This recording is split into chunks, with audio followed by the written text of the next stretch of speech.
오늘 하나님 말씀은 예레미야 18장 1절부터 10절까지입니다.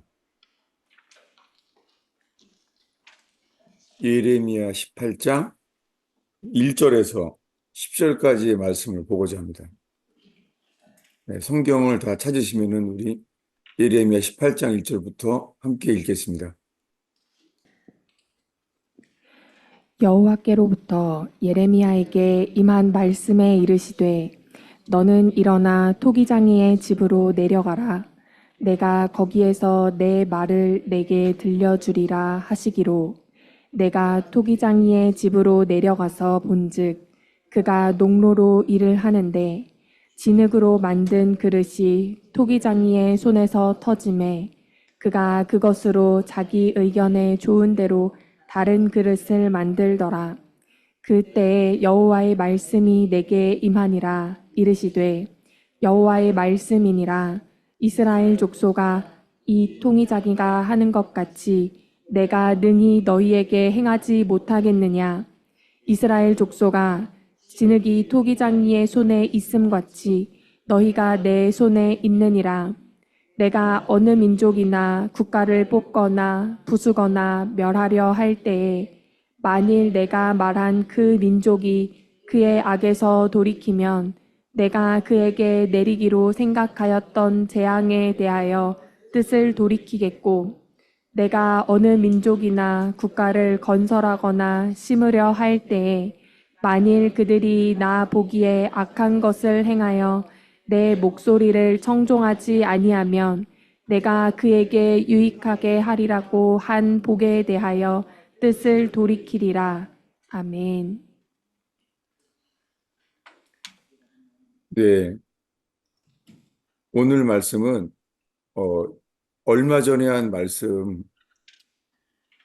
우리가 스스로를 낮추고 주의 얼굴을 구하면 주께서 그 땅을 고치실 거라는 약속이요.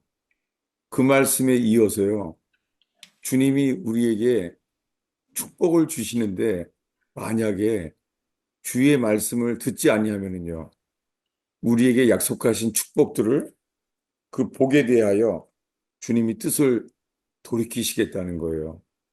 예. 우리나라 교회는 오랫동안 복을 강조했어요. 사랑하는 자여, 영혼이 잘 된 것 같이 범사가 잘 되고 강건하기를 원하노라. 우리나라는 오랫동안 그렇게 복을 받아왔어요. 그래서 아주 가난한 나라였던 한국, 정말 미국에서는 한국이 어딘지도 몰랐었잖아요. 그런데 그런 나라가 교회와 함께 지금 세계 10대 강국이 되었잖아요. 이 조그만 나라가 세계 10대 강국이 됐다고요. 그런 동안에 복을, 물질의 복을 받고 교회의 복을 받았잖아요. 그런데 지금 한국 교회는 위기가 왔어요. 6.25 때 낙동강 전선처럼 러시아의 힘을 얻고 김일성이 쳐들어왔잖아요. 1960년 6월 25일에요. 급속도로 밀려나서 낙동강 전선까지 됐었잖아요. 근데 지금 다시 한번 그런 위기가 왔어요. 지금은 체제 전쟁이라고들 말해요. 얼만큼 위기한 위기냐면은 정상적으로 투표에서 대통령이 부정선거라는 것을 외쳐서 계엄령을 하게 됐잖아요. 그런데도 대통령이 탄핵이 되고 파면이 됐어요. 그리고 얼마 전에 선거가 있었습니다. 이 선거는 완전히 부정선거였습니다. 대통령이 탄핵을 통해서 오히려 그 사이에 2030이라고 하는 젊은 사람들도 알게 됐어요. 부정선거예요. 그러면서 최근에는 이 대구의 전환계 선생이라는 사람이 부정선거라는 영화도 만들게 되었고 윤석열 대통령, 파면당한 대통령도 그 영화를 보고 왔잖아요. 여러분들은 거기에 대해서 관심이 있었나요? 부정선거. 이용돈 PD라는 사람은 처음에는 외치지 않았어요.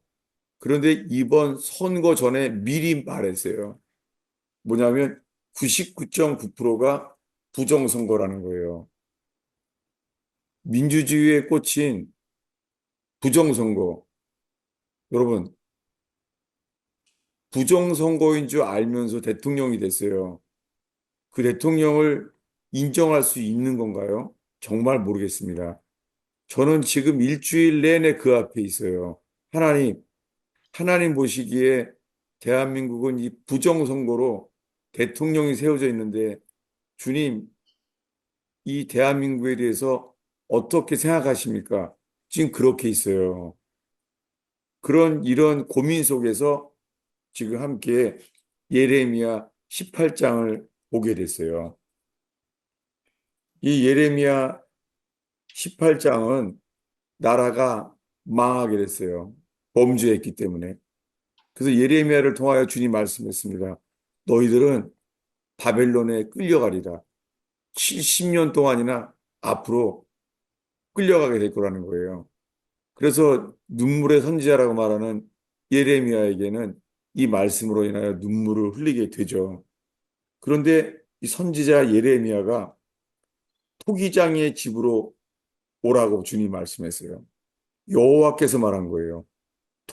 토기장의 집으로 오라는 거예요. 갔더니 뭘 봤냐면요. 4절이에요. 읽겠습니다.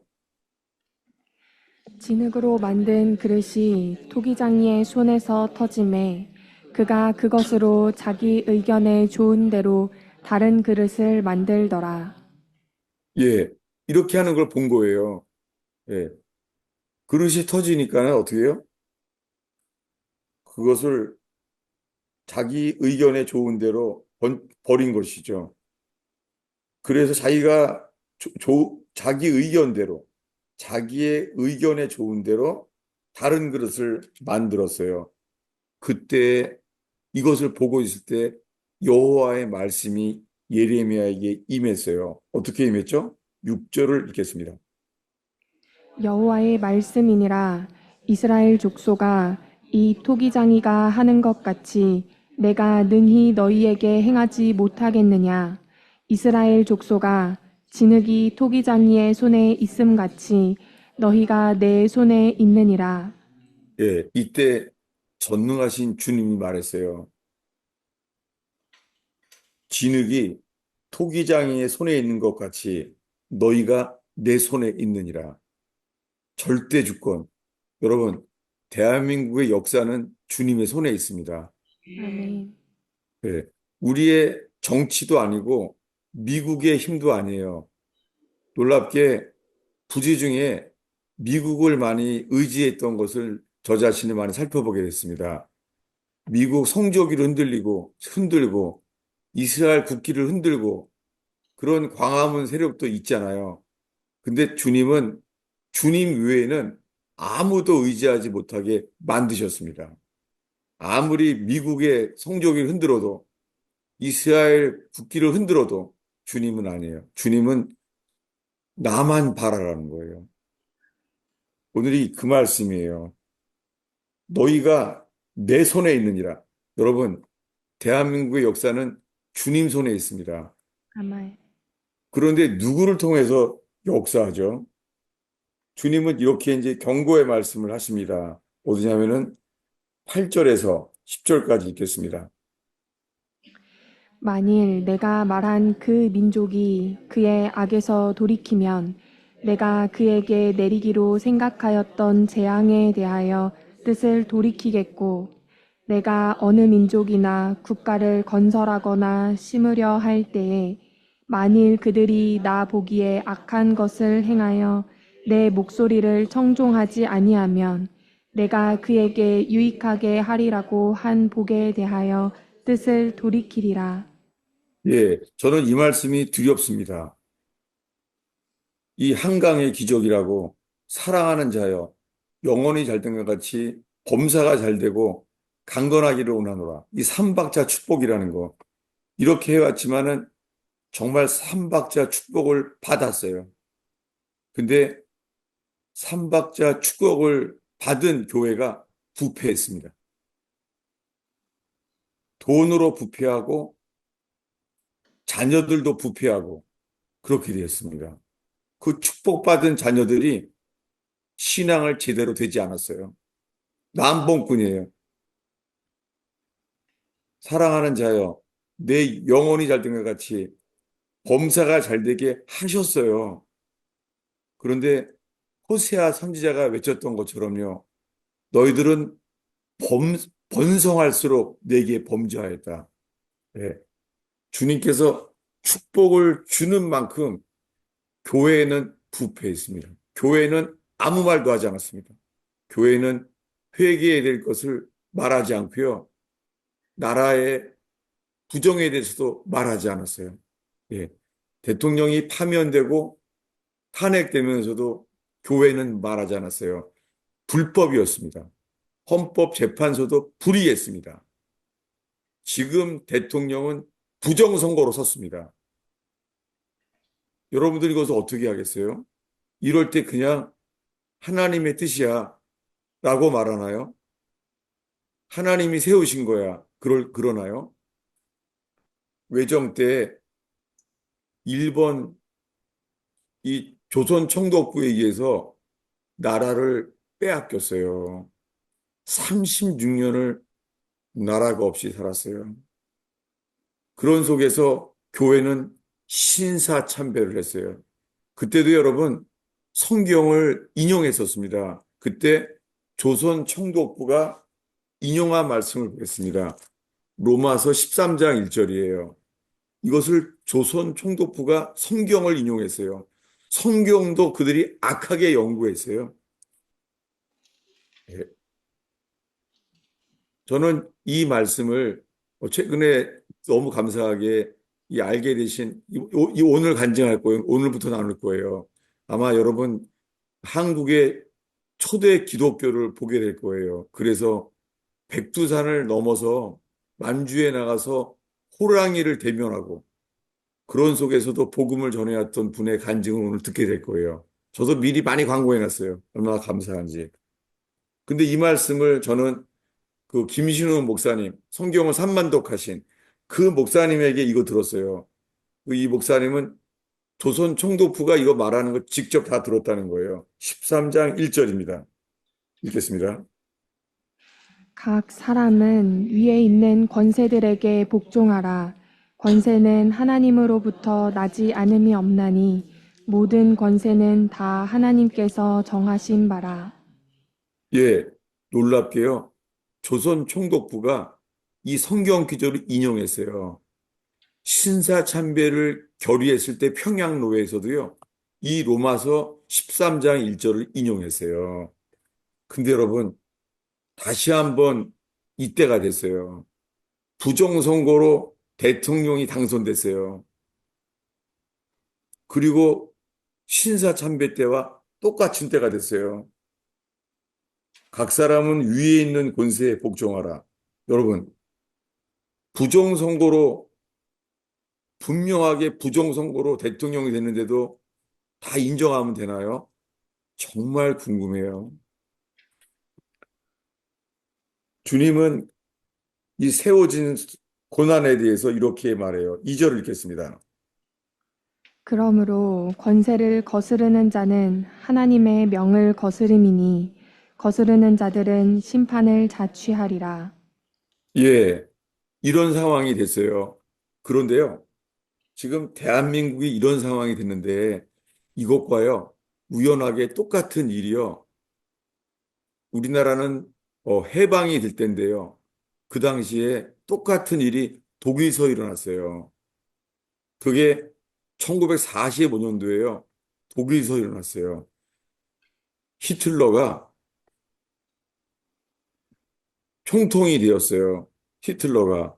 근데요, 그때 독일의 교회들은요, 마틴 루터의 종교 개혁으로 세워졌던 루터 교회가요, 다 타락하게 됐어요. 이 로마서로 오직 의인은 믿음으로 말미암아 살리라. 이 로마서의 말씀으로 마틴 루터가 종교 개혁을 했고 로마 가톨릭의 화형에 두려워하지 아니하고 그는 재판을 받을 때요 찬송을 줬습니다. 그 찬송이 한국 찬송가에 있죠. 마틴 루터가 화형당할 줄 알고선 어, 카톨릭의 그 교황의 재판에 나아갈 때 부른 찬송가가 성경에 찬송가에 있습니다. 다음에 꼭 그 찬송을 부르시길 바랍니다. 그런데요, 이렇게 지켰던 이 종교 개혁으로 쓰임 받았던 독일이 있잖아요. 히틀러에 의해서요, 또 넘어지게 됐어요. 히틀러가 외친 것은요, 사회주의 국가였어요. 히틀러가 외친 것이. 사회주의 국가. 그가 외쳤어요. 똑같이요. 위에 있는 권세에 복종하라는 거예요. 그런데요, 한 젊은 목사가 이것을 저항했어요. 그 사람의 이름은 드미트리 보네퍼라는 사람이에요. 뭐, 혹시 아시는 분은 손을 들어보시겠어요? 드미트리 보네퍼. 마침 최근에 한국에 이것이 영화가 나왔나 봐요. 드미트리 보네퍼는요, 그 당시에 독일 교회가요, 다 히틀러의 나치를 축복했어요. 나치를요, 다. 그런데요, 그 당시에 고백교회라고 하는 사람들, 신앙 고백, 여기에 지금까지 그 유산이 나와요. 주일 예배 때 다 함께 고백하겠습니다. 이 고백이 뭐냐면, 이 히틀러를 저항했던 고백교회에서 시작됐어요. 고백교회. 그들은요, 히틀러를 저항했습니다. 히틀러가 위에 있는 군세를 세운다고 로마서 13장 1절을 말했지만 저항했습니다. 그 중에 디미트리트 보네포라는 사람은요, 이걸 저항했어요. 그는 디미트리트 보네포예요. 이 할아버지는요, 이 왕이 있는 목사였어요. 궁정 목사였어요. 그런데 궁정 목사인데 그는 왕이 말하는 정책을 따를 수가 없었어요. 그래서 황제의 심기를 불편하게 만들어서요. 그 할아버지도 감옥에 갔었어요. 이게 독일 교회에서 일어난 일이에요. 그래서 아버지도 할아버지도요. 그 당시에 체제를 반대했어요. 어떤 체제를 반대했냐면요. 자유주의 교회. 자유주의 교회가 맞다는 거예요. 이때 이미 히틀러를 통해서 있잖아요. 사회주의 교회가 생겼어요. 사회주의 국가가. 드미트리스 보네퍼는 그의 할아버지의 신앙, 아버지의 신앙을 따라서 할아버지가 감옥에 갔던 대로 아버지가 독일 감옥에 갔던 대로요. 보네퍼는 이걸 저항했습니다. 그래서 드미트리트 보네퍼는요. 받아들일 수가 없는 거예요. 왜냐하면 그 당시에 이미 사회주의 국가가 됐어요. 그런데 현재 부정선거로 대통령이 된 현재 한국의 이 악한 대통령은요, 사회주의 국가를 똑같이 하고 있어요. 지금 대한민국에서 가장 악한 대통령이 섰어요. 그것은 뭐냐면 사회주의예요. 이미 밝혀졌습니다. 국정원장도 공산주의자, 북한을 따르는 자예요. 국정원장도. 여러분, 이런 때 살고 있습니다. 그 드미트리트 보네포는 어떻게 했냐면요. 뭐가 맞다 틀리다 말하는 게 아니에요. 그는요. 히틀러를 암살하려고 하다가 사형당했습니다. 그가 사형당하면서 이렇게 말했어요. 독일의 평범한 서민들이 피크닉을 하고 있는데요. 폭스바겐 차 하나가요. 미친 운전사가 질주하고 있다는 거예요. 그래서 민간인들을 막 차로 죽이고 있다는 거예요. 드미트리스 보네폰 목사님은 이렇게 말합니다. 이자가 히틀러입니다. 이렇게 말했습니다. 히틀러는 지금 독일을 이렇게 무너뜨리고 있습니다. 나는 이 운전사를, 백성들을 죽이고 있는 폭스바겐 운전사를 꺼집어내려고 했습니다. 이렇게 말하고 죽었습니다. 그런데 공교롭게 대한민국에 지금 그 디미트리트 보네포 영화가 나오고 있는 거예요. 저는 이 보네포 목사님이 사형당하기 전에 쓴 책이 두 권 중에 하나인데요. 그 책을 우연하게 선물로 받았어요. 책 제목은요, 제자도의 대가란 책이에요. 제자도의 대가. 네. 이분은 뭐 해방주의 신학을 한 사람이 아니에요. 예수 그리스도의 제자가 되기 위하여 쓴 책이에요. 아직 앞에밖에 못 봤는데요. 책 내용은 뭐냐면요. 어, 값싼 은혜가 아니라 비싼 대가라는 거예요. 비싼 은혜라는 거예요. 아주 비싼 은혜라는 거예요. 얼마나 비싸냐면요. 내 모든 재산, 내 모든 보물을 다 팔아서라도 지키고 싶은 비싼 은혜라는 거예요. 값싼 은혜가 아니라는 거예요. 이걸 지금 보고 있습니다. 그런데 그가 이렇게 말했어요. 제가 읽어드릴게요. 보네포는 옥중에서 다음과 같은 글을 썼다. 내가 너를 위하여 큰 일을 찾느냐? 그것을 찾지 말라. 보라, 내가 모든 육체에 재난을 내리리라. 그러나 네가 가는 모든 곳에서 내가 너에게 내 생명을 노량물 주듯 하리라. 이게요, 마침이요. 디미트리트 보네포가 이 말씀 앞에 섰어요. 이 말씀은 뭐냐면 예레미야의 말씀인데요. 이렇게 말해요. 그러면서 보네포는 이렇게 기록하였다. 나는 예레미야 45장의 말씀으로부터 도망칠 수가 없다. 이렇게 사형당하기 전에 말했어요. 찾아보겠습니다. 예레미야 45장이에요. 이 디미트리 보네포는 이 예레미야 45장 말씀에 붙잡혔던 거예요. 예. 우리 짧아요. 예레미야 45장 1절부터 5절까지인데요. 읽겠습니다.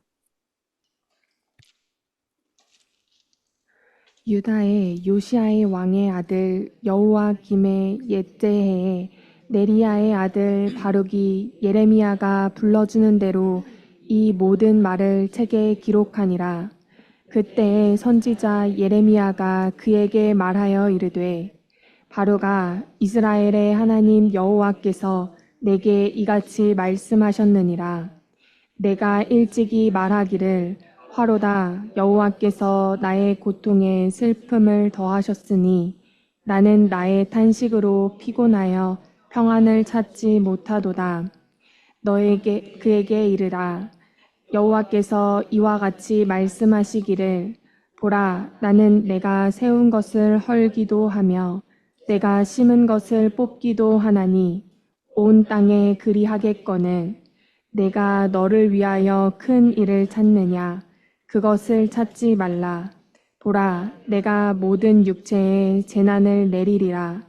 그러나 내가 가는 모든 곳에서는 내가 너에게 내 생명을 노량물 주듯 하리라. 여호와의 말씀이니라. 예. 이 예레미야 45장에서요. 드미트리트 보네포는요. 이 목사님은요. 이 45장 말씀에 붙잡혔대요. 그래서 죽기 전에 자기는 이 말씀 때문에 할 수밖에 없었다는 거예요. 이분은 대학 교수였습니다. 그런데 이 독일의 총통 히틀러가 하는요, 이 국가 사회주의 이것을 받아들일 수 없어서 대학 교수도 관둔 사람이에요. 왜냐하면 독일의 정치를 따를 수가 없는 거예요. 무슨 뭐를 저항했다고요? 국가 사회주의. 근데 지금요, 대한민국의 부정선거로 대통령이 된 이 악한 대통령이요, 지금 국가 사회주의를 하고 있습니다. 이제 대한민국 교회에 남은 것은 핍박밖에 없습니다. 코로나 바이러스 때 국가가 예배를 탄압했습니다. 문재인이라는 악한 대통령을 통해서요. 그로 인해서 있잖아요. 그것을 따랐던 사람들이요. 국가가 한 거잖아요. 국가가 예배를 못 드리게요. 말이 안 되죠. 백화점은 하게 했어요. 백화점은. 백화점은 하게 했고 대중음식점도 하고 있는데 교회는 예배를 못 하게 했잖아요.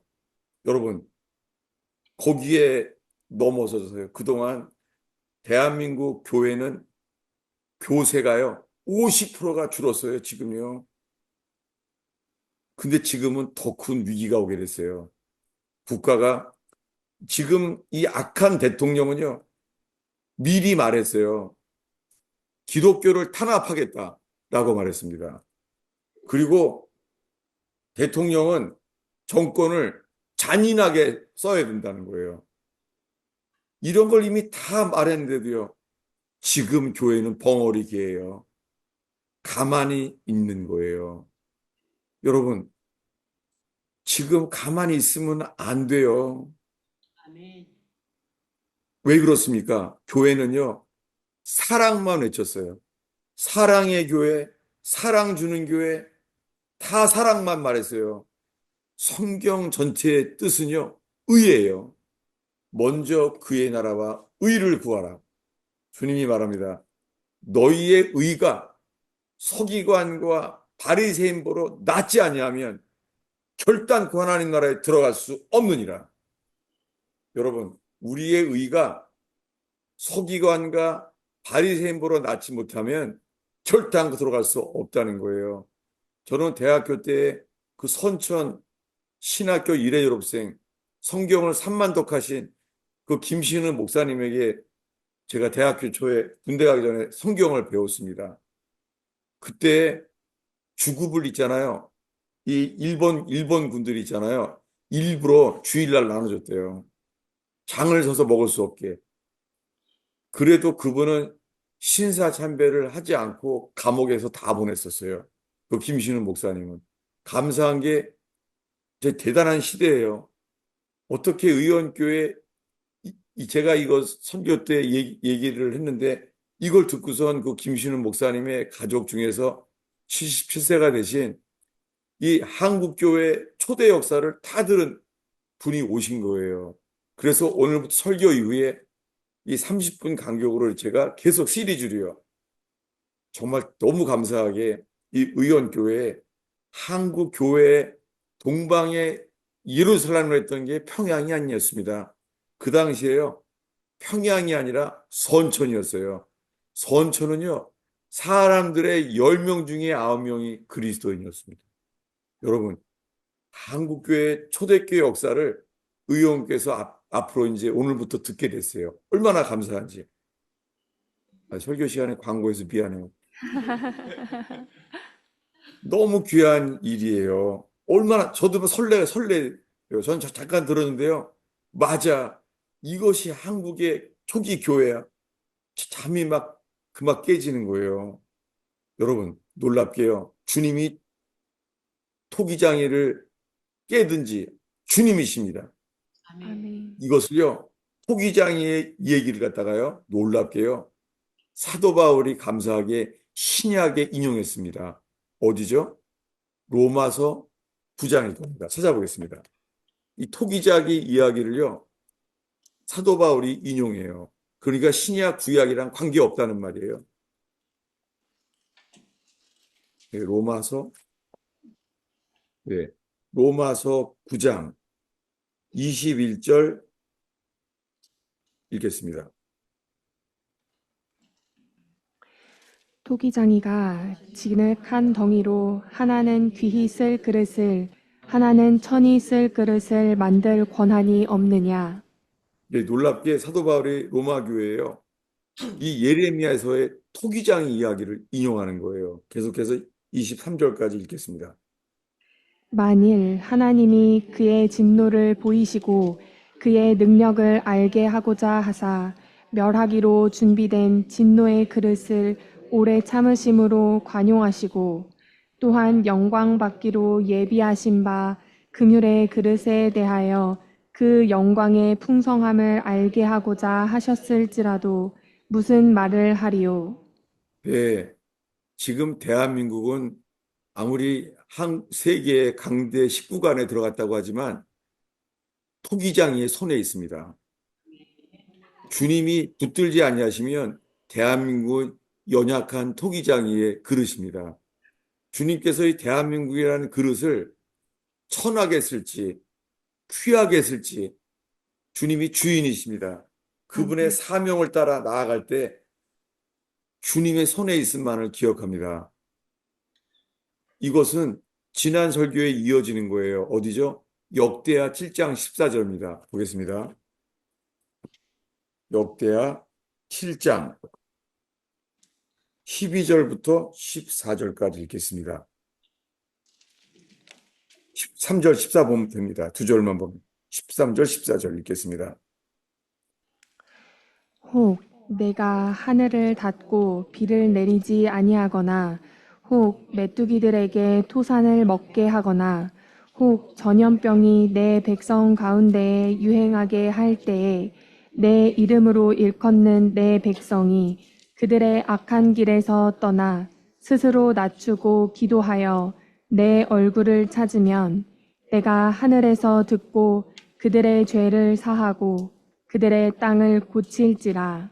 아멘. 네, 로마서 시대나 지금이나 마찬가지입니다. 주님이 사람을 찾아요. 그것은 뭐냐면 주님만을 바라는 사람이에요. 어떻게 해요? 스스로를 낮추고 스스로를 낮추고 기도하여 내 얼굴을 찾으면 내가 하늘에서 만왕의 왕이신 분, 온 땅을 말씀으로 지으신 그분, 유일하신 분, 그분만을 바라기를 바라요. 미국도 바랄 수 없습니다. 이분뿐입니다. 아멘. 천지를 지으신 그분이 역사의 하나님, 우리 민족의 하나님, 이분뿐입니다. 6.25 때처럼 지금 다시 한번 주님만 바라야 됩니다. 아멘. 그러면 주님께서 말합니다. 그들의 땅을 고칠지라. 아멘. 오, 주님, 우리 대한민국의 땅을 고쳐주시옵소서.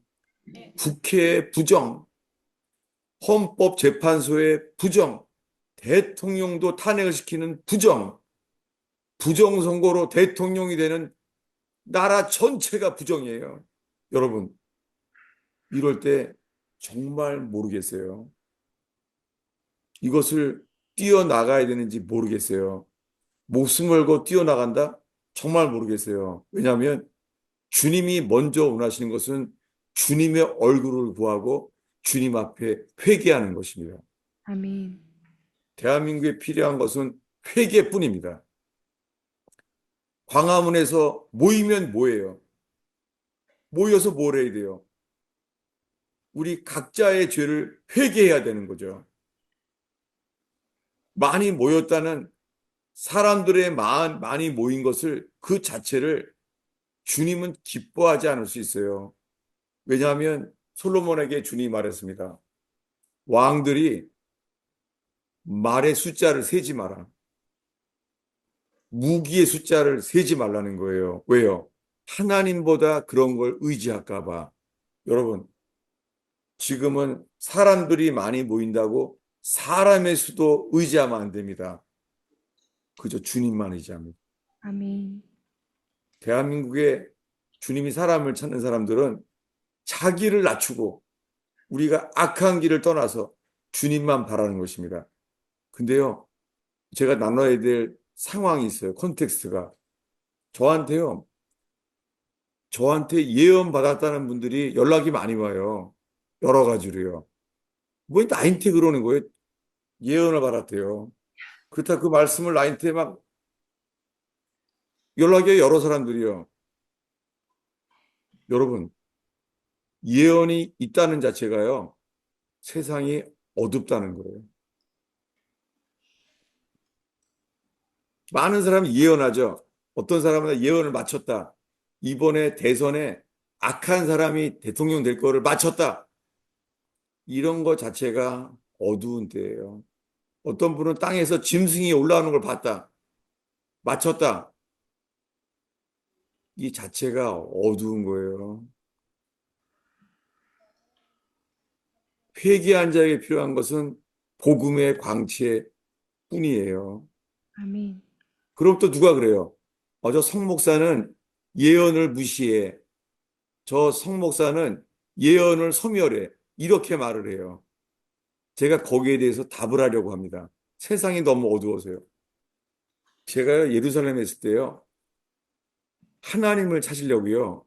처음에는 카톨릭을 갔다가, 그 다음에는 개신교를 갔다가, 그 다음에 유대교를 갔다가, 나이가 70이 넘은 분이 있어요. 예루살렘에서 만났어요. 이분이 가정 모임에서 이렇게 말하는 거 있죠. 자기는 천지를 지으신 주님을 찾다가 인생을 다 보냈대요. 일본에서 신토를 섬기다가, 바티칸에 가서 카톨릭을 믿고 따랐다가, 그러다가 이스라엘까지 오게 됐대요. 인생을 다 보낸 거예요. 놀랍게요. 어떻게 예수님을 만나는 줄 아세요? 그분이 이러는 거예요. 이제는 마지막으로 유대교에 온 거예요. 이 천지를 지으신 그 주님을 찾아서. 근데요, 그 랍비가 이렇게 말을 하더래요. 랍비가. 하나님께서 우리를 택한 족속으로 선지자들을 세웠었대요. 선지자들을. 근데 공교롭게 있잖아요. 랍비가 한 말이에요. 불행하게도 우리는 택한 백성으로서 하나님께서 모세로부터 지금까지 선지자를 세우지 않을 때가 없었다는 거예요. 근데 공교롭게 있잖아요. 예수가 태어난 다음부터 선지자가 없대요. 이거를 듣는 순간 이 할머니가 있잖아요. 예수님이 하나님의 아들이구나. 그러니 선지자를 세울 필요가 없구나. 이렇게 예수님께 돌아온 사람이 있었어요. 아멘. 뭐가 계시됐어요? 예수 그리스도가. 그런데요. 예수님이 태어나기 바로 직전에 이 마지막이 말락이잖아요. 그런데요. 예수님이 태어나기 전에 선지자들이 잠잠할 때 없는 거예요. 말씀이. 그게 언제라 그래요? 그것을 중간기라 그래요. 300년에서 400년 동안이요. 중간기가 있었습니다. 뭐냐면 선지자가 말하지 않으신 거예요. 이게 뭐냐면 하나님의 침묵이에요. 선지자를 항상 보내서 말씀하시는 데 있잖아요. 예수님이 태어나기 전에 중간기 300년 동안요. 하나님이 침묵했어요. 근데요. 카톨릭에서는요. 그때 뭐가 나왔냐면은 외경, 아포크리퍼, 외경이 나왔어요. 그 외경의 내용, 그래서 카톨릭에서 성경책이 두꺼워요. 여러분, 카톨릭과 개신교는 성경책 자체가 달라요. 책이 두꺼워요, 외경. 네. 외경을 읽어보면요, 엄청 재밌어요. 용과 벨의 전쟁, 용의 전쟁이라는 거 나와요, 외경에. 근데 여러분, 신구약 사이에 나오는 것을 초대교회가 외경을 한 번도 인용한 적이 없습니다. 무엇입니까? 하나님이 침묵했을 때, 그때요, 많은 외경이 생겼어요. 외경이. 그게 뭐예요? 틀린 거예요. 하나님은 침묵하는데 계시가 더 많은 거예요. 여러분, 지금 대한민국에 많은 예언과 계시가 있어요. 그게 무슨 뜻이에요? 어두움의 때라는 거예요. 물론 하나님의 예언자가 있어요. 저도 오랫동안 예언 사역으로 했어요. 그래서 DTS에서 제가 YM에서 15년 동안 가르치면서도요. 예언 사역 제가 엄청 오랫동안 해왔어요. 예언 사역을. 근데요. 존 버녀는 그런 예언과 계시가 없었겠어요? 전 느껴지고 알아져요. 존 버녀는 있잖아요. 많은 계시가 있었어요. 그런데 그는 철로 역정이라는 복음서의 일생에 대한 것을 쓴 거예요. 이게 필요한 거예요. 대한민국에 필요한 것은. 철로 역정의 빛이 필요한 거예요. 그렇지만은 성경에요. 당연하게 예언 사역하는 사람이 있어요. 찾아보겠습니다. 어디냐면요.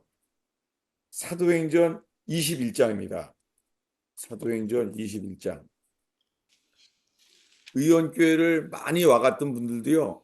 성령의 음성만 듣던 사람들 많이 있었어요. 성령의 음성만 듣는다는 거예요. 네, 사도행전 21장인데요. 읽겠습니다. 21장 8절부터요. 11절까지 읽겠습니다. 이튿날 떠나 가이사랴에 이르러 일곱 집사 중 하나인 전도자 빌립의 집에 들어가서 머무르니라. 그에게 딸 넷이 있는데 천녀로 예언하는 자라. 여러 날 머물러 있더니 아가보라 하는 한 선지자가 유대로부터 내려와 우리에게 와서 바울의 띠를 가져다가 자기 수족을 잡아 매고 말하기를 성령이 말씀하시되 예루살렘에서 유대인들이 이같이 이 띠 임자를 결박하여 이방인의 손에 넘겨주리라 하거늘. 네, 예언자가 있죠. 저는 광주 사태 때요. 한국 전쟁에 대한 예언을 받았었어요. 그래서 제가 이게 젊은 나이에 감당이 안 돼서요. 광주 사태 때. 그래서 저는 주님이 붉은 끓는 가마가 북에서 남으로 기울어지는 거예요. 그래서 한월산 기도원에 가서도 기도 많이 했습니다. 그러면서 강원도 예수원의 토레이 신부님이 한국 전쟁에 대한 예언에 대한 그것을 저한테 토레이 신부님이 일기장으로 저한테 보여줬어요. 한국 전쟁에 예언이 있다는 거예요. 여러분, 그런 예언도 저도 많이 쓰임 받았어요. 개인 예언도 많이 쓰였어요, 제가. 그래서 교인들이 급속도로 성장하게 된 이유가 예언 사역 때문에 그랬었어요. 근데요, 중요한 건 이거예요. 이 빌립 집사의 딸 네명이 뭐예요? 예언하는 자예요. 이건 무슨 말이에요? 늘 일상생활 속에서 예언했다는 거예요. 근데요, 한 절도 써놓지 않습니다. 뭔 예언을 했는지를 쓰지 않았다고요. 이게 성경의 정도예요. 다시요. 사울왕이 짐승을 하나 염소를 잊어버렸죠. 사울왕이. 그래서 그걸 염소 찾으려고 선지자 동산에 왔었죠. 그런데 어떻게 됐어요?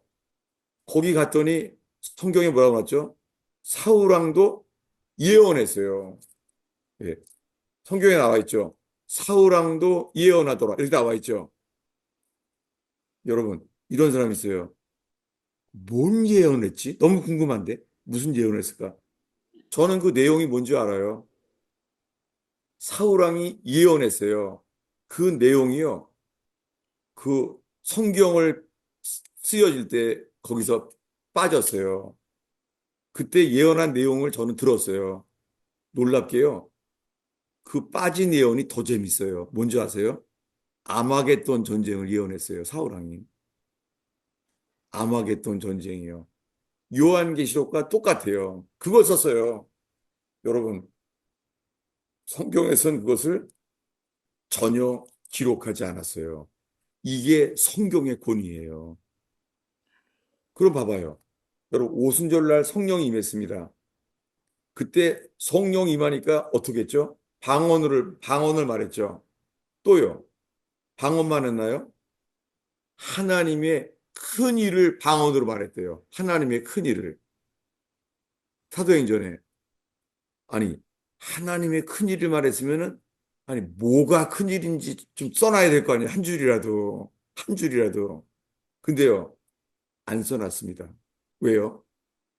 그건 사람들이 들으면 좋아할 만한 일이에요. 하나님의 큰 일. 근데요, 성경은 하나님의 큰 일도 한마디도 하지 않았어요. 이게 성경의 정도예요. 보겠습니다. 그때 사도행전의 한 구절을만 보겠습니다. 사도행전 2장 11절입니다. 읽겠습니다. 그레데인과 아라비아인들이라 우리가 다 우리의 각 언어로 하나님의 큰 일을 말함을 듣는도다 하고 네, 뭘 말했다고요? 하나님의 큰 일. 하나님의 큰 일을 말하는 걸 들었다는 거예요. 근데 그것을 내용은 한마디도 기록하지 않았습니다. 여러분, 성경에 필요한 거면 기록했을 거예요. 사람들은요, 이걸 알고 싶은 거예요. 예. 외경을 알고 싶듯이 그 중간기에 계시가 뭐가 있는지 여러분, 그 계시가 있다는 자체가 어둠이에요. 하나님이 침묵하는 나온 계시가 맞겠습니까? 이게 성경의 정도예요. 근데 우리들은 이런 거에 관심이 있어 하는 거예요. 이제 더 구체적인 거예요. 다시 사도행전 20장인데요. 성령의 인도 좋아하는 분들한테 전해주세요. 꼭 이것을 갖다가. 네. 사도행전 20장인데요. 사도 바울이 한 말이에요. 22절입니다. 보라, 이제 나는 성령에 매여 예루살렘으로 가는데 거기서 무슨 일을 당할는지 알지 못하노라. 예, 사도 바울이 지금 성령에 매여서요. 예루살렘으로 가고 있는 거예요. 어디에 매였다고요? 성령에 매여. 예, 다시 정확하게는 그 영이에요. The Spirit. 홀리라는 단어는 없습니다. 하여간 그 영에 매여서 성령이죠, 뭐 이게. 근데 성경은 분명하게 그 영이라고 말해요. 그 영에 매여서 예루살렘에 간다고 말해요. 사도 바울이 지금 고백을 하는 거예요. 그런데 23절입니다. 오직 성령이 각 성에서 내게 증언하여 결박과 환난이 나를 기다린다 하시나. 예. 근데 성령께서 말하는 거예요. 성령이 사도 바울에게 말하는 거예요. 너 가면은 환난과 결박과 환난이 너를 기다린다라고 말하는 거예요. 사도 바울이 알아요. 그런데도 지금 가는 거예요. 계속 가는 거예요. 사도 바울인지 알아요. 이번에 가면 마지막이에요. 못 만나요. 이걸 가는 거예요. 사도 바울이. 가고 있는데요. 계속 가는 거예요. 예루살렘을 향하여. 가고 있는데요. 21장 4절입니다. 제자들을 찾아 거기서 이레를 머물더니 그 제자들이 성령의 감동으로 바울더러 예루살렘에 들어가지 말라 하더라. 예. 지금 예루살렘으로 가고 있는데요. 지금 구브로까지 와서 이제 수리아, 이제 육로로까지 왔어요. 이제는 예루살렘이 육로로 갈 수 있어요. 가까이 왔어요. 왔는데 제자들이요. 제자들이 말하는 거예요. 뭐라고요? 성령의 감동으로 예루살렘에 들어가지 말래요. 오늘 이게 중요해요. 뭐라고요? 제자들이 뭐라고요? 성령의 감동으로, 뭐라고요? 성령의 감동으로 예루살렘에 들어가지 말라. 예루살렘 들어가지 말래요. 근데 예루살렘 사도 바울은 갑니다. 나중에 죽어요. 그걸 뭐라 그랬겠어, 제자들이. 야, 이 사도 바울이 우리가 제자들이라고 우습게 하네.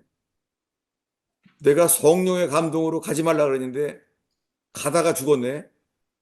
이거 사도 바울이 죽은 이유가 성령의 감동을 안 따라서 죽은 거야. 이랬을 거예요, 수많은 사람들이. 이 역사관이 잘못된 거예요. 사도 바울이 맞는 거예요. 예. 뭐가 맞는 거예요? 성령의 감동으로 가게만 하는 게 맞는 거예요. 이게 너무 중요해요. 이게 두 개 부닥치잖아요. 계속 갑니다. 그때 아까 읽은 말씀에 빌립 집사의 네 딸이 선지자인데 거기에 아가보라고 하는 선지자가 유대에서 온 거예요. 그가 와서 이렇게 말하는 거예요. 보겠습니다. 21장 10절과 11절입니다. 읽겠습니다. 여러 날 머물러 있더니 아가보라 하는 한 선지자가 유대로부터 내려와 우리에게 와서 바울의 띠를 가져다가 자기 수족을 잡아매고 말하기를 성령이 말씀하시되 예루살렘에서 유대인들이 이같이 이 띠 임자를 결박하여 이방인의 손에 넘겨주리라 하거늘. 예, 이게 예언이에요. 이 유대에서 온 예언가가 말하는 거예요. 아가보가. 이, 이 띠의 주인은 결박당하리라. 지금 이 예언이요. 예루살렘 가라는 거예요. 가지 말라는 거예요. 가지 말라는 거예요. 그게 어디 그랬어요? 간다, 안 한다는 안 말했죠. 안 말했는데요. 이 예언을 들은 사람이 이러는 거예요. 뭐라고요? 12절 읽겠습니다. 우리가 그 말을 듣고 그곳 사람들과 더불어 바울에게 예루살렘으로 올라가지 말라 권하니. 예, 이 예언은요. 가면은 환난과 결박이 기다린다고만 말했지 가라는 말, 가지 말라는 말 안 했어요. 근데 그 예언을 들은 사람이 뭐라고요? 아, 이거 가지 말고 피하라구나. 이렇게 말한 거예요. 여러분, 대한민국은 현재요. 예언만 민감하고 난무해요. 주님이 원하시는 것은요. 헌신이에요. 심령의 매응을 받아 가는 거예요. 그래서 바울은 이렇게 말해요. 13절입니다. 바울이 대답하되 여러분이 어찌하여 울어 내 마음을 상하게 하느냐. 나는 주 예수의 이름을 위하여 결박당할 뿐만이라 예루살렘에서 죽을 것도 각오하였노라 하니. 이게 헌신이에요. 아멘. 나는 죽을 것도 각오하노라. 나는 그저 영의 매임을 받아 난 예루살렘으로 갑니다. 이게 바울이 이끌림 받은 거예요. 그리고 보네포가 이 예레미야 45장에서 말씀에 붙잡힌 거예요. 죽을 걸 알면서도. 다음 절입니다. 그가 권함을 받지 아니하므로 우리가 주의 뜻대로 이루어지이다 하고 그쳤느라. 예, 안 들으니까 주의 뜻대로 되기를 바란다고 한 거예요. 여러분, 다시 한번 정리할게요. 이 사도 바울이요. 성령의 매임을 받았어요. 예루살렘으로 가야 되는 거예요. 어떻게 해요? 다시 한번 보겠습니다. 20절, 22절이죠. 복습이에요. 친히 바울이 한 말로. 20장인가요? 20장 22절이죠. 보라, 이제 나는 성령에 매여 예루살렘으로 가는데 거기서 무슨 일을 당했는지 알지 못하노라. 예, 보라 나는 영에 매여 예루살렘으로 간다는 거예요. 가게 되는 거예요, 그냥. 가는데 성령은 자기한테 말한대요. 23절입니다. 오직 성령이 각 성에서 내게 증언하여 결박과 환란이 나를 기다린다 하시나. 예, 성령께서 말한대요. 뭐라고요? 결박과 환란이 기다린다. 가라는 거예요, 말라는 거예요. 그런 얘기 없습니다. 예, 가라는 말란 말을 안 해요. 이게 둘이서 사도 바울과 성령님의 이 사랑의 아가예요. 성령께서 너 가서 죽어라 이렇게 안 말해요. 그렇게 안 말하고 뭐라고요? 너 가면은 환난과 결박이 기다린다. 성령님 말해요. 근데 바울은 뭐라 그래요? 괜찮습니다. 나는 가서 죽기도 각오합니다. 이게 둘이서의 아가서예요, 이게. 사람들은요, 알고 싶은 거예요. 이거 대한민국은 어떻게 될까? 대통령은 누가 할까? 이번에 그러면 이게 불법이니까 대통령을 하다가 대선을 다시 치르나? 너무 궁금하죠?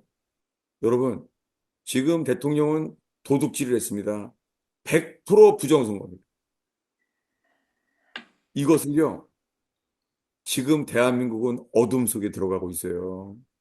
그럼 여기서요, 로마서 13장 1절에, 그래도 이런 악한 대통령을 세운 것도 하나님의 주권으로 세웠다. 그리고 가만히 있는다. 여러분, 지금 보통 때가 아니에요. 주님의 주권은 맞아요. 절대 주권은 주님께 있어요. 근데 주님께서 지금 악을 허용하고 있는 거예요. 히틀러 때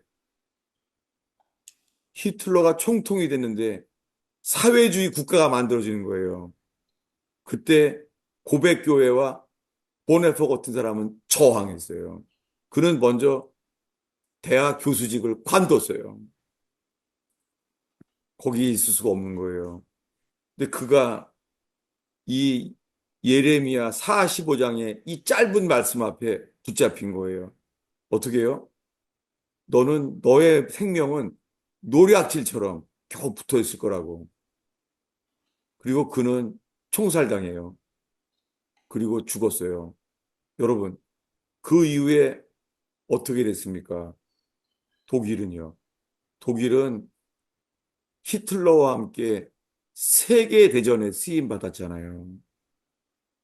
이 마틴 루터의 로마서를 지켰던 그 교회가 무너진 거예요. 여러분, 무엇입니까? 대한민국 교회도 마찬가지예요. 대한민국 교회는요, 설탕과 같은 복음밖에 안 남았어요. 복음은 자체가 의예요. 복음에는 뭐가 나타났어요? 하나님 하나님의 의가. 의가 나타났어요. 아멘. 근데 지금의 교회는 사람들이 좋아하는 사랑만 외치는 거예요. 대한민국에 필요한 것은 의예요. 주님은 그래서 보네파와 같은 의로 고민하고 대학 교수직을 관두고 고백교회와 함께 사실은 보네파 말고도요. 수많은 아낙네들도요. 게시타포에 의해서 총살당했습니다. 그리고 그는 부켄발트라는 강제 노동 수용소에서도 있었어요. 보네퍼는요. 왜요?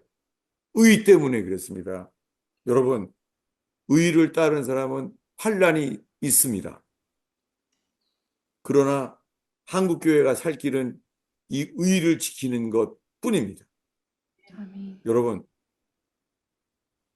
이 부정선거선에서 저는 정말 모르겠어요. 주님께서 보네포 같은 사람을 일으키시는지, 전환길 선생 같은 사람이 정말 보네포처럼 주님께 붙들림을 당해서 부정선거를 외치는 것인지, 분명한 것은 미국은 의지할 게 안 됩니다. 우리가 의지할 분은 만군의 여호와, 그분뿐입니다. 아멘. 지금 히틀러 때처럼 대한민국은요, 역사를 역행하고 있습니다. 지금 악한 대통령이 하는 것은 사회주의 국가예요. 보네포랑 똑같아요, 지금요. 그런데 제가 지난번에 말을 못했는데요. 다 못했는데요. 도태우라는 변호사, 이 사람도 부정선거의 전문가입니다. 근데 이분은 원래 청년 때부터 있잖아요. 이 소설가였어요. 근데 그가 책을 썼습니다. 자유민주주의가 역사의 정방향이다. 라는 책이에요. 짧은 책인데요. 이분에 의하면요. 지금은 역사가요. 반대로 가고 있는 거예요. 예. 정방향이 아니라. 정방향이 누구였어요? 이승만이었습니다. 이승만은 하나님을 알게 돼서 자유민주주의를 외쳤습니다. 김일성은요. 공산주의잖아요. 그때는 택할 게 분명했어요. 뭐예요? 민주주의냐? 공산주의냐? 이승만이냐? 김일성이냐? 중간이 없어요. 그랬었어요. 6.25 때는. 지금은요. 지금은 너무 간교해요. 히틀러처럼. 이 독일의 루터 교회를 간교하게 히틀러가 교묘하게요. 사회주의 국가를 만들었어요. 근데 지금 부정선거로 대통령이 됐다고 하는 이 악한 대통령이요. 사회주의 국가를 만들고 있어요. 역사에 역류를 하고 있는 거예요. 그래서 위기라는 거예요. 경제가 어려운 것도 위기도 아닙니다. 역사에 하나님이 역류하고 있는 거예요. 공산주의자들에게 붙잡혀 있는 거예요.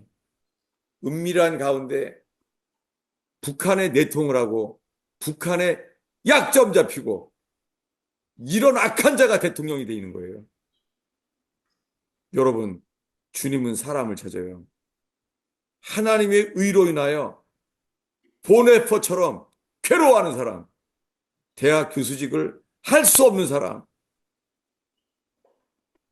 그 당시에는 보네파가 빛이었습니다. 3차 세계대전을 만들게 하는 히틀러를 주의 말씀 앞에 세웠습니다. 여러분, 저는 모르겠어요. 부정선거라도 똑바로 알길 바랍니다. 김영돈 PD가 영화를 만들었잖아요. 99.9%가 부정선거라는 거예요. 도둑질이잖아요. 근데요, 도둑질을 해도 가만히 있는 거예요. 대한민국의 주권을 부정선거로 도둑질을 해도 가만히 있는 거예요. 여러분, 이게 지금의 대한민국입니다. 우리에게 필요한 것은 주님이 사람을 찾아요. 우리가 악한 길을 떠나서 마음을 낮추고 하나님께 기도하며 주님이 이 대한민국의 이 땅을 고쳐주시옵소서. 아멘. 그렇게 말했어요. 저는 너무 애타서요. 한 탈북민영제랑 통화를 했어요.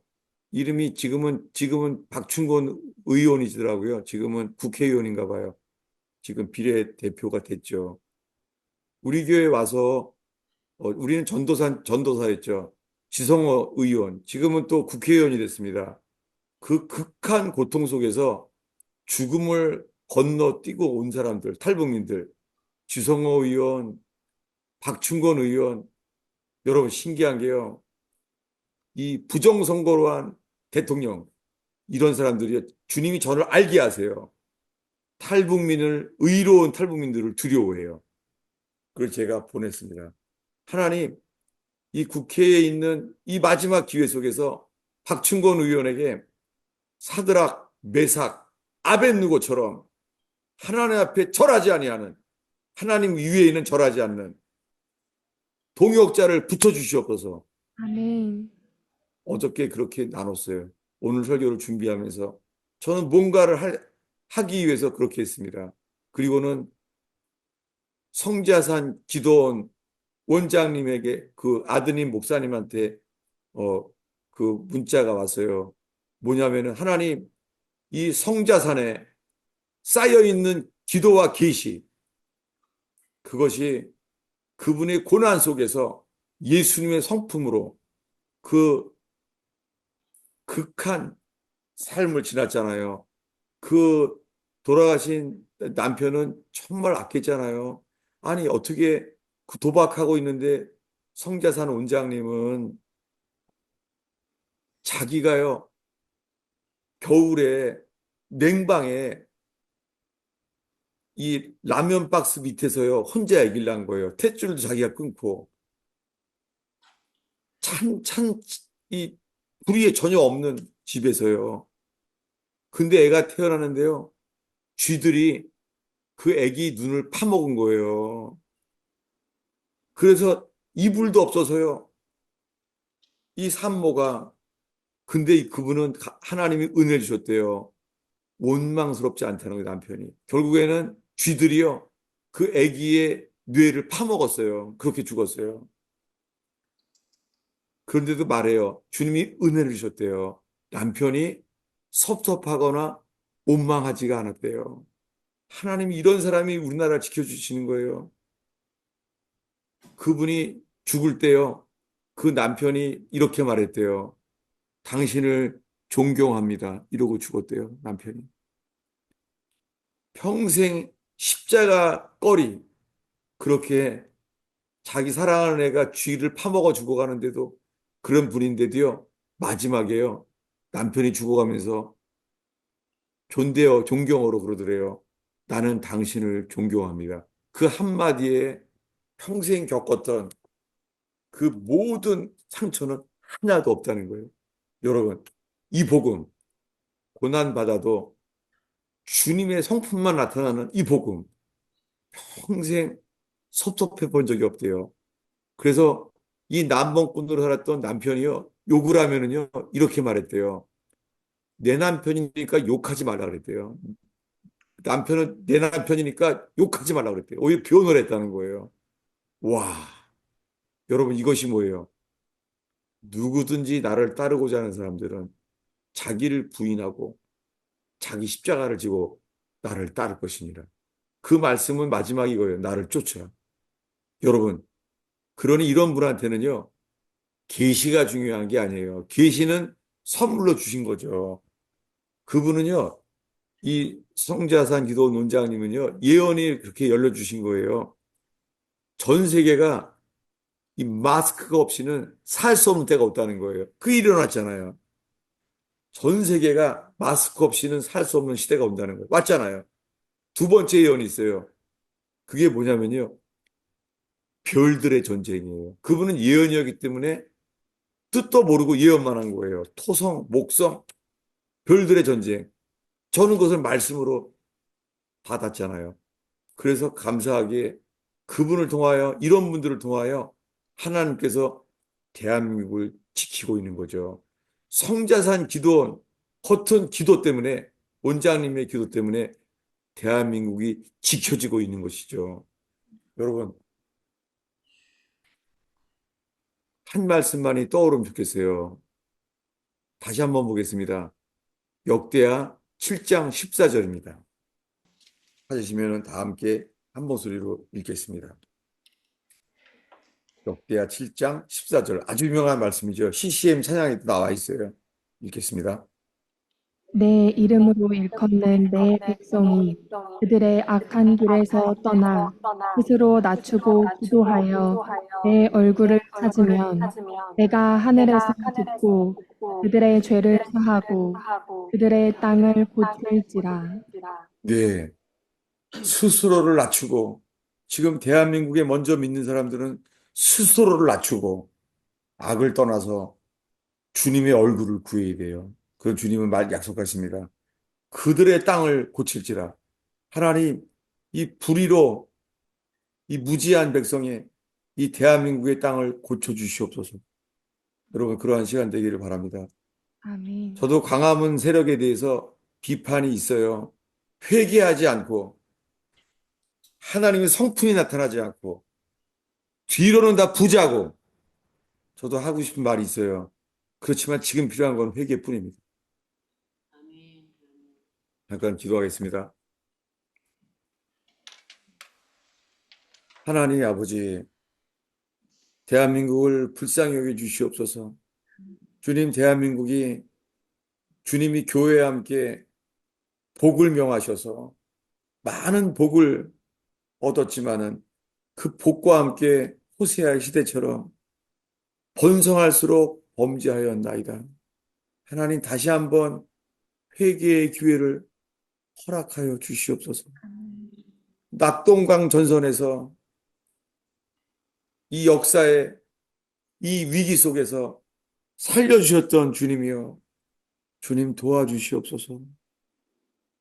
주님, 우리 스스로 의로 돌이킬 수 없을 때 주님, 대한민국의 의를 공의의 햇빛처럼 허락하여 주시옵소서. 저희는 먼저 상황을 보지 아니하고 전심으로 주의 얼굴을 구하나이다. 아멘. 주의 얼굴빛을 비추어 주옵소서. 그 주님의 얼굴빛 앞에서 저희의 회개의 은혜를, 회개의 역사를 대한민국에 다시 한번 허락하여 주시옵소서. 아멘. 예수님의 이름으로 기도하였습니다. 아멘. 자꾸 설교가 길어져서 미안해요. 맨날 그 설교가 그 설교인데 그냥 설교가 길어지기만 해서 미안해요. 아주. 저는 설교가 그냥 길어지기만 하지 맨날 그 소리예요. 그러니까 이따가 초대교회 얘기 들어보세요. 하나님께서 정말 너무나 귀한 분을 보내주셨어요. 아, 그리고 예레미야 45장과 함께 그 보네포 목사님의 그 영화도 꼭 보세요. 영화가 나와 있는 것 같아요. 한국에도. 아제 지난주에 너무 길게 설교해 가서는 그냥 애들이 배고팠을 것 같아요. 아, 너무 미안해 가지고 그냥. 예, 저기 제가 너무 설교를 길게 해서요. 식사 시간이 불규칙돼서 그냥 위장 버리겠어요. 미안해요. 제가 기도하겠습니다. 다시 한번 기도하겠습니다.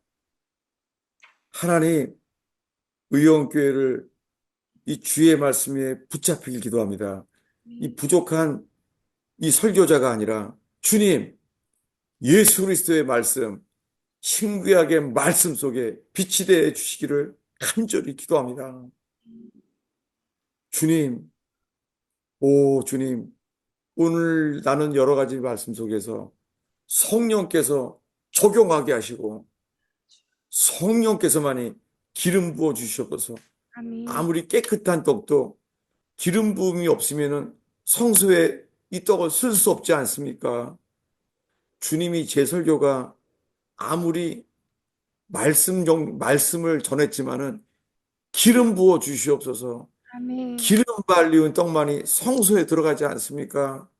하나님이여, 이 부족한 설교에 기름 부어 주셔서 성소 안에 주님께 드려지는 떡 되게 하옵소서. 예수님의 이름으로 축원합니다. 아멘.